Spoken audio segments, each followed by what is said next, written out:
Good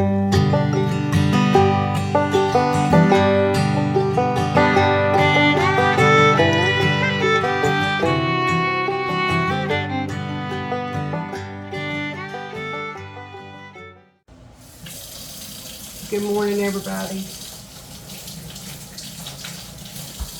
We're working on today's little adventure.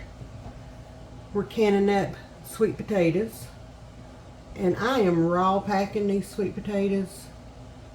So I'm standing here peeling them. Now I'm washing them. Kind of doing things as I go, because that's the way I like to roll. See how many jars I can get. Right now I've got 7 little pints sitting out here. So we're just going to cut these in about 1/2 inch rounds, I guess. And some of these I'll do in quarts because this is pressure canned, and I can pressure can the quarts in my digital canner.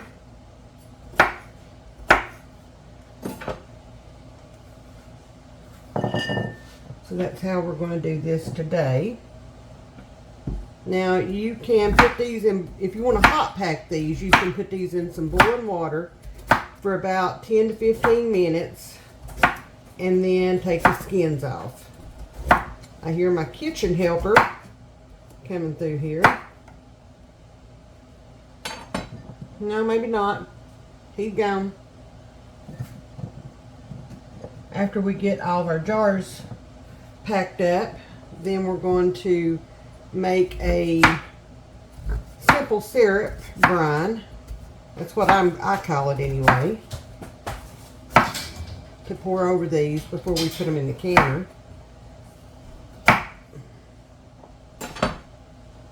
And I want to try to pack these in. We want to leave a 1-inch head space in our jars. And sweet potatoes are kind of hard to pack in because they are a tough little vegetable. So there's 1 can. 1 jar, not can. Lord have mercy, y'all. Now I haven't harvested my sweet potatoes that's out there in the garden. They're not ready yet. Just kind of letting them chill out there, do their own thing. They'll let me know when they're ready. So at the Mennonite market the other day, they had a whole basket of these, and they were marked down pretty cheap. So of course I grabbed them. And y'all know the story of me having to make me a sweet potato pie out of some of them. But y'all, look at this pile over here. I got plenty, okay?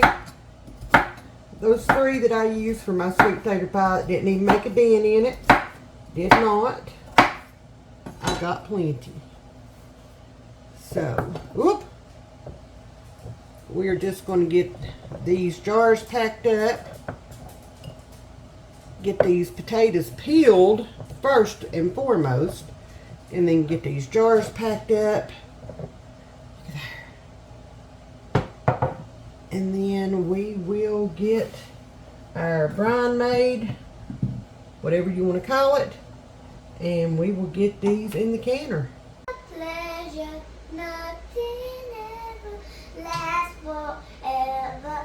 Everybody wants to rule the world. We're over here making the brine now. So that was 4 cups of water. I am going to put a total of 9 cups in my pot. And then we will get the stove I turned on. So let me go get some more water.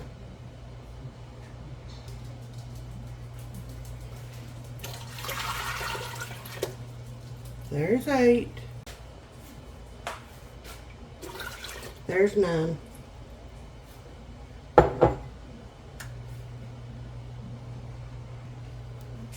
Now we need 2 1/4 cups of sugar. We'll add that in. There's 1.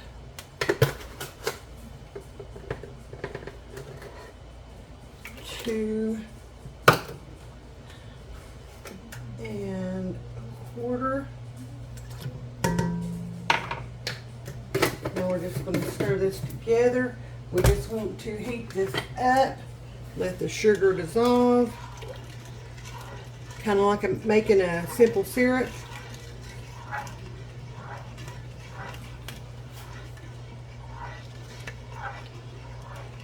You don't want to let this burn. You don't want to let your sugar scorch.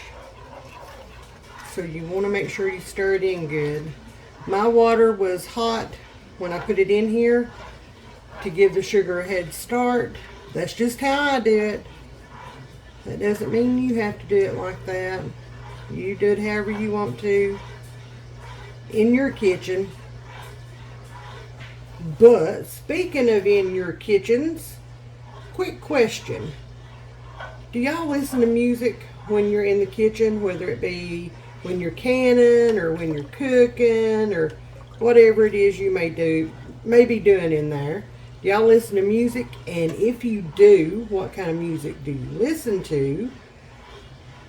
Because I have to have my music on when I'm in the kitchen.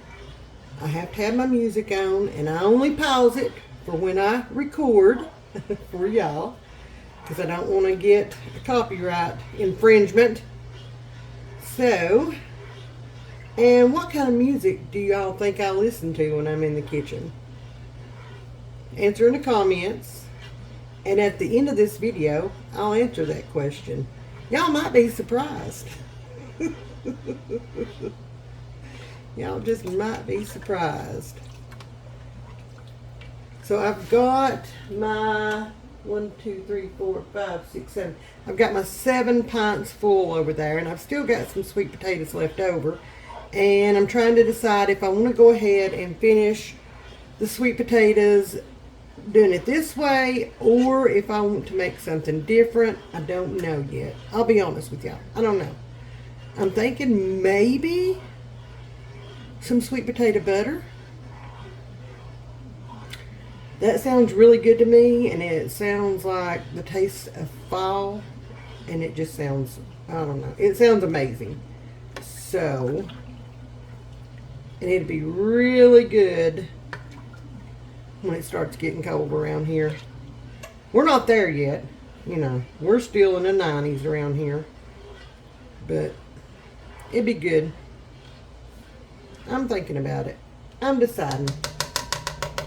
All right, we're just going to let this come up to a boil. Here we go, y'all. We are going to do this.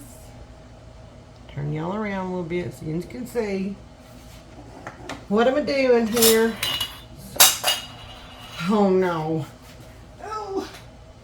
Y'all get to hear me grunt and groan, 'cause I'm old.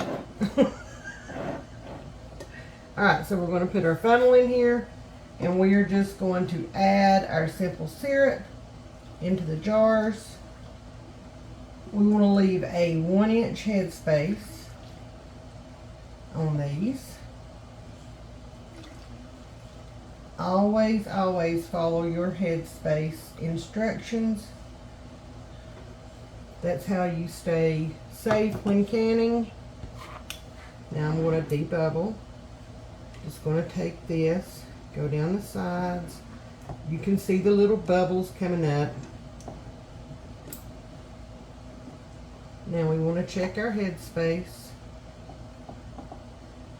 We're a little bit full, so let me grab a spoon. Y'all know the drill.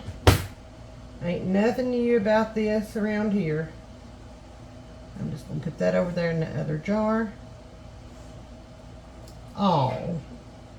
And we make messes a lot. As Aiden says, if you're not making a mess in the kitchen, are you really cooking? Oh, he has learned. He has learned. Alright, let's check it again. Alright, we are right at perfect on this. Now, since this does have sugar in it, you want to wipe your rims really good, okay? Because it's going to be sticky. And I do not have a wide mouth. Yes, I do. Yes, I do. I have a wide mouth lid. Let me grab it. Y'all, I am really learning to like my wide mouth. I'm going to throw that in that hot water for just a second. I am really learning to like my wide mouth jars. I used to not be a fan, okay? But I am now. I'm getting there, I should say. Alright, fingertip tight. This one's going over to the canner. And we're just going to repeat that process until we get all of these jars full. I think my canner holds 5 pints at a time. We've got 7. So I may just fix up another little batch to have another canner load, maybe. And I want to make sure that all that liquid gets down in between those sweet potatoes down in there. Get back in there. And I can definitely tell that I am going to be able to add some more of the simple syrup to this. It is nowhere near my head space. Yeah. Just a titch. A skosh, if you will. That's all it's going to take. There we go. Alright, y'all. We're going to finish filling these jars up. Getting them into the canner. These are going to process. Let me make sure on this. These are going to process for an hour and 5 minutes at 10 pounds of pressure for my altitude. Okay, that's for pints. If you're doing quarts, then you want to process them for an hour and 30 minutes. We're doing pints, so we're going to process them for an hour and 5 minutes. Pressure canning. Check out those sweet potatoes. We wound up getting 7 pints, and I couldn't be happier. Another project checked off the list. I almost forgot to let y'all know what kind of music I listen to when I am in the kitchen. Y'all are going to be really surprised at this. And I can't wait to see what the comments are. To see what y'all think I might listen to. But here you go. I use Amazon Music, and I put it on the Soundgarden channel, and that includes Soundgarden, Alice in Chains, Nirvana, Candlebox, and a bunch more. That's just a few that it includes on that channel, and that's what I listen to when I'm in the kitchen. And if it's not that channel, depending on my mood, then it's on classic rock. And by classic rock, I mean like Van Halen and bands like that. So yeah, I'm a huge Van Halen fan. I'm a huge Soundgarden fan. Alice in Chains. Yeah, I am. So there's your answer. There's your answer. That's what I listen to when I'm in the kitchen. I need music to pump me up, something that gets me going, keeps me going, and that I enjoy. So, surprise! Now, how many of you were actually surprised by that? Raise your hand. Bye, y'all.